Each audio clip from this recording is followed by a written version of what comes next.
Hey, it's Wendy from Worldwide Speak. I hope you're doing well. This video is going to show you subject, verb, object, order examples. Subject, verb, object order is extremely important, especially in your writing. When you have correct subject, verb, object order, your sentences are clear and easy to read. Maybe you need to write an essay for school, or you need to write an email to your boss or coworker. You want to be clear and effective. I'm going to show you subject, verb, object, order examples in this video in a little bit of a different way. I think this way is much more effective so that you can internalize this subject, verb, object order and use it in your writing and your speaking and understand it when you're listening and reading. So, are you ready? Let's learn. Okay, so I'm going to tell you a quick story, a real life story that happened to me a couple months ago. And first, I would just like you to listen to the story, and I've provided the words here so you can follow along if you'd like to. And then after I tell you the story, we're going to shift gears and I'm going to go back through the story with these sentences and I'm going to show you subject, verb, object order in its natural habitat. Okay, so here we go. Last week, I took my daughter's car to the gas station to fill it up. Her car is very old. It has many dents that show its age.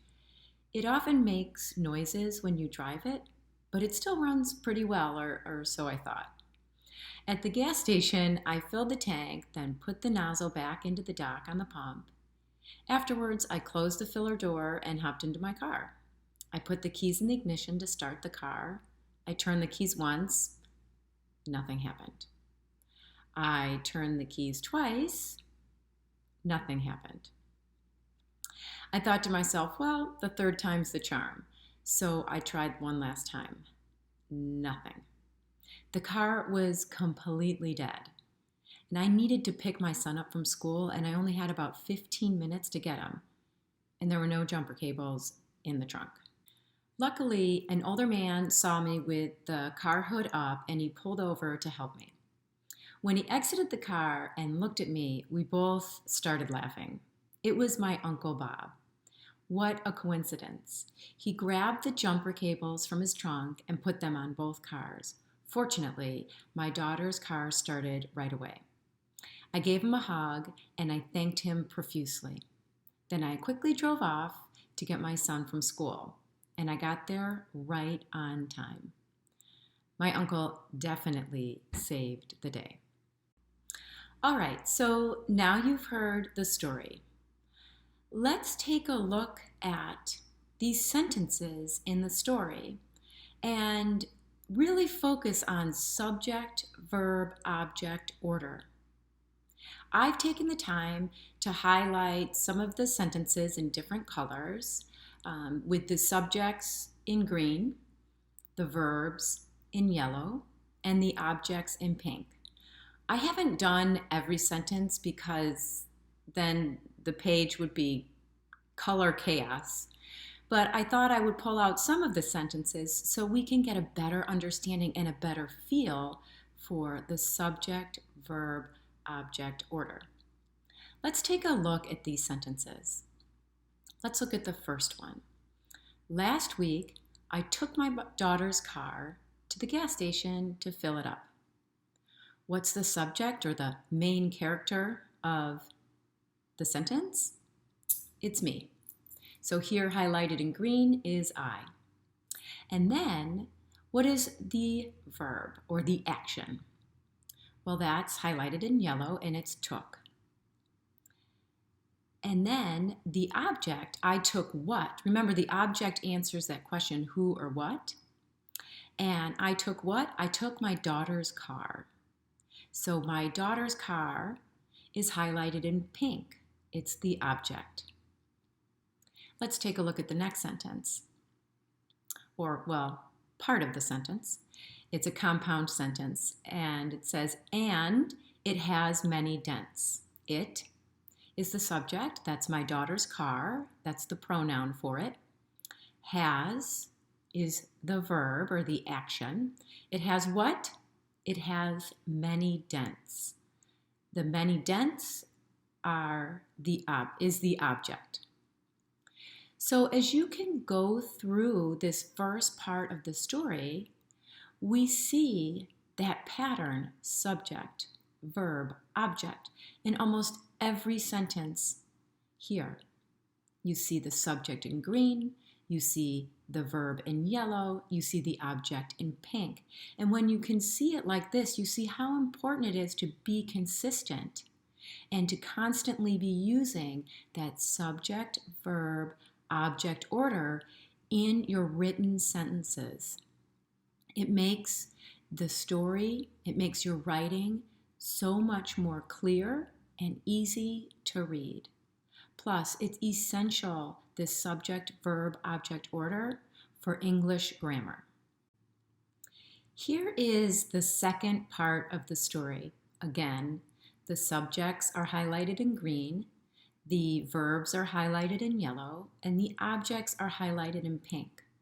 Let's go through each of these examples. So again, you can begin to internalize and remember this subject, verb, object order within the context of a story. This way is much more effective than just giving you a bunch of random, disconnected sentences. When you can remember this story, you can recall that subject, verb, object order within the context of a story that's easy to recall. Okay, so the first sentence, the subject, an older man, the verb, saw, and the object, me. An older man saw what? He saw me. The next example, he exited the car. He is the subject, exited is the verb, and the object is the car. He exited what? He exited the car. The next example, the man was my Uncle Bob. The man is the subject, was is the verb, my Uncle Bob is the object. Again, he grabbed the jumper cables. He grabbed what? He, the subject, grabbed the verb, the jumper cables, the object. And the second to last one, I thanked him. I is the subject, thanked is the verb, and him, being my Uncle Bob, is the object. And lastly, my uncle is the subject, saved is the verb, the day is the object. So you can see in this second part of the story, we continue to follow this English grammar subject, verb, object order, and it makes it really clear and easy to read. So as you are learning English and writing in English, you need to remember how important this subject, verb, object order is. And when you're trying to remember how important it is, come back and revisit this story or recall this story to remember the flow of your sentences with this subject, verb, object order. As always, thank you for learning with us. And if you like what you saw in this video, please go ahead and hit the like button.